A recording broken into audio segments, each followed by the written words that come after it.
इस प्रकार के वाक्य अंग्रेजी में कैसे बनाएं, जैसे कि इसलिए हमें मीटिंग में शामिल नहीं हो सके, इस परिणाम स्वरूप मुझे नौकरी मिल गई, नतीजतन उसने अपनी उड़ान छूने का मौका गंवा दिया, इस कारण से वे घर पर रहना पसंद करते हैं, उसकी लापरवाही की वजह से गिलास टूट गया, तो फिर उसने पार्टी में जाने का निर्णय किया।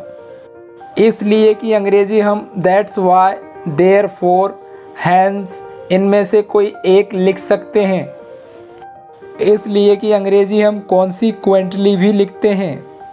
इस कारण से या इस वजह से कि अंग्रेजी हम फॉर दिस रीज़न लिखते हैं के कारण कि अंग्रेजी हम ड्यू टू या बिकॉज ऑफ में से कोई एक लिखते हैं। इस परिणाम स्वरूप की अंग्रेजी हम एज अ रिजल्ट लिखते हैं। वीडियो शुरू करने से पहले अभी तक आपने हमारा चैनल सब्सक्राइब नहीं किया है तो कर लें, ताकि इसी प्रकार की वीडियो का नोटिफिकेशन आपको समय पर मिलता रहे। देयरफॉर, हैंस, कॉन्सिक्वेंटली ये एडवर्ब्स हैं। That's why, as a result ये फ्रेजेस हैं। सो का यहाँ एज अ कंजक्शन प्रयोग किया जाता है।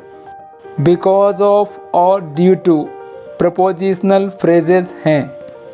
हम जानेंगे कि एडवर्ब का कहाँ हम उपयोग कर सकते हैं। जैसे कि मैं जानता हूँ कि काफ़ी फ्रेंड एडवर्ब का यूज़ पता होगा कि एडवर्ब का प्रयोग कहाँ किया जाता है, पर जिनको नहीं पता उनके लिए बताया जा रहा है। वैसे ग्रामर के अनुसार हम एडवर्ब का प्रयोग वाक्य की शुरुआत और वाक्य के बीच में या वाक्य के अंत में और मेन वर्ब के बाद भी कर सकते हैं, पर इसकी कुछ कंडीशन है वो जान लेते हैं। एडवर्ब का प्रयोग हम वाक्य की शुरुआत में भी कर सकते हैं। At the beginning of the sentence, for examples, Hence we decided to cancel the event. इसलिए हमने कार्यक्रम रद्द करने का फैसला लिया। एडवर्ब का प्रयोग हम वाक्य के बीच में भी कर सकते हैं। At the middle of the sentence, we should hence consider other options. इसलिए हमें अन्य विकल्पों पर विचार करना चाहिए। मिडिल से तात्पर्य है कि आप एडवर्ब्स का प्रयोग मॉडल वर्ब्स के बाद कर सकते हैं, जैसे may, would, could, should, ought to आदि के साथ कर सकते हैं। एडवर्ब का प्रयोग वाक्य के अंत में भी किया जा सकता है। At the end of the sentence, for examples, he studied therefore he succeed. उसने पढ़ाई की है इसलिए वह सफल हुआ। स्पोकन इंग्लिश में एडवर्ब का प्रयोग वाक्य के शुरू और वाक्य के अंत में करना चाहिए, ताकि आप जो बात व्यक्त करना चाहते हैं वो आसानी से बिना रुकावट के तीव्र गति से कह पाएँ। आइए इनके एग्जाम्पल के माध्यम से और बेहतर समझ पाएंगे।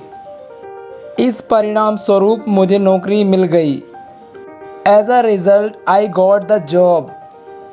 तो उसने फिर पार्टी में जाने का निर्णय किया। So he decided to go to the party. नतीजतन उसने अपनी उड़ान छूने का मौका गंवा दिया। Consequently, he missed his flight. इस कारण से वे घर पर रहना पसंद करते हैं। For this reason, they prefer staying indoors. इसलिए हम मीटिंग में शामिल नहीं हो सके। Hence we couldn't attend the meetings. उसकी लापरवाही की वजह से गिलास टूट गया। Because of his negligence, the glass broke.